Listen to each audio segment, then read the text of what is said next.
Bicara tentang masalah sakit, Nabi Ayub pun sakit. Bicara tentang masalah keluarga, Nabi Nuh pun istrinya durhaka dan anaknya durhaka. Bicara masalah rezeki, bagaimana sulitnya Nabi Muhammad SAW, bagaimana sulitnya Nabi Ayub, bagaimana sulitnya Nabi Nuh, bagaimana sulitnya Nabi Musa. Sesungguhnya dalam cerita kisah nabi-nabi itu Allah ingin mengatakan bahwa kalau kau dekat dengan aku, sakit, sulit, susah tetap ada.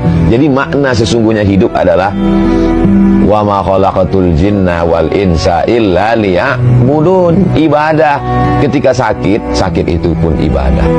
Ketika sedang morat-marit itu pun kalau karena Allah maka dia menjadi ibadah. Jangan kita pahami bahwa yang namanya ibadah itu hanya sholat tahajud, sholat witir, sholat duha. Yang namanya ibadah itu hanya baca Quran, baca tabarak, baca yasin, baca fatihah, banyak sholawat. Itulah ibadah. Tidak.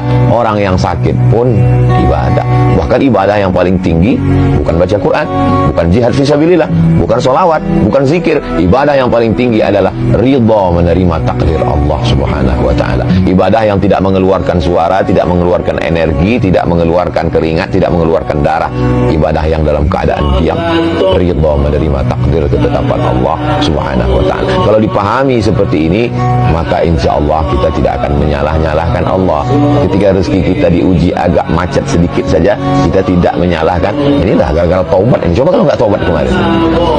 Kesalahan berpikir membuat kita menjadi salah berbuat. Kesalahan berbuat, kesalahan bicara, kesalahan menarik kesimpulan berawal dari mempertuhankan hawa nafsu. Itulah yang disindir Allah dalam Al-Quran.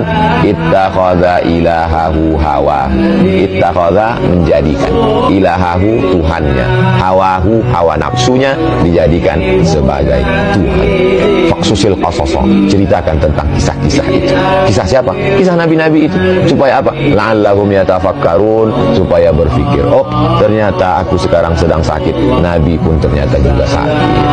Sekarang aku sedang agak macet sedikit rezeki, sesungguhnya supaya Allah mengajarkan bersyukur tentang lapangnya rezeki. Oh sekarang anakku ini agak sulit sedikit diatur, supaya untuk mengingatkan, supaya ada usaha dan ikhtiar doa lebih. Allah cuma ingin kita sujudnya lebih lama sedikit dari biasa.